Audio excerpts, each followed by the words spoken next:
Hi fam! This is your Mimi Shane again, and welcome to my channel!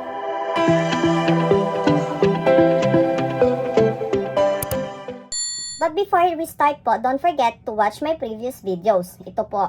And hit the notification bell po para naman po ma-notify po kayo kung may mga bagong videos po akong i-upload. Thank you! So for today's video po, pag-uusapan lang po natin ngayon kung paano po mag-withdraw dito kay Popo App Live.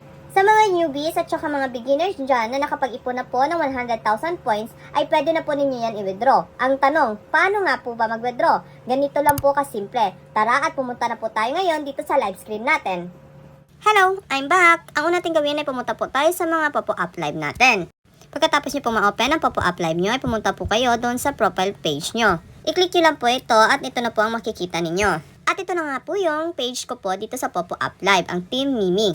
Sa mga gusto pong sumali sa agency ko na ito, ay pumunta lang po kasi sa description box at makikita nyo po doon ang aking mga link. Una nyo pong gawin ay i-click nyo lang po itong points na yan at mapupunta po kayo dito. As you can see naman po, meron po tayong 111,923 points. Click nyo lang po yung withdraw now, mapupunta po tayo dito.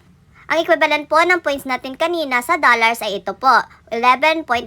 Pwede pong gawin ay i-click nyo po ito, add a payment method at mapupunta po tayo dito. Dito po sa withdrawal method ay marami pong paraan kung saan nyo po gustong ipasok ang pera ninyo. Pwede nyo pong ipasok yung pera nyo sa GCash or Maya. I-click ko lang po itong Maya since dito ko po gusto ipasok yung pera. Once na naklik nyo na po yung bind sa Maya, ay ito po ang lalabas. Kailangan nyo lang pong pilapan itong mga details na hinihingi ng PayMaya, lalo na po itong username, mobile number.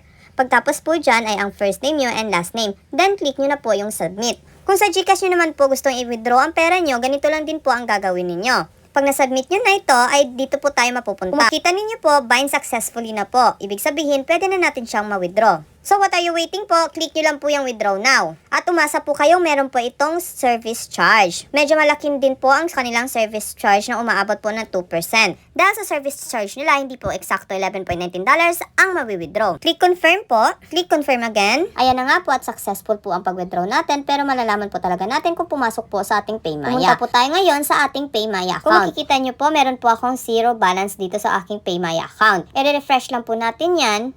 Maghintay lang po tayo ng ilang minuto. Refresh lang po natin ulit at ayan na nga po, pumasok na po ang pera natin na 556.20 pesos.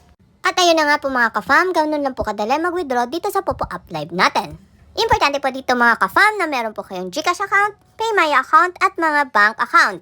O diba, ganito lang po kasimple mag-withdraw dito sa app na ito.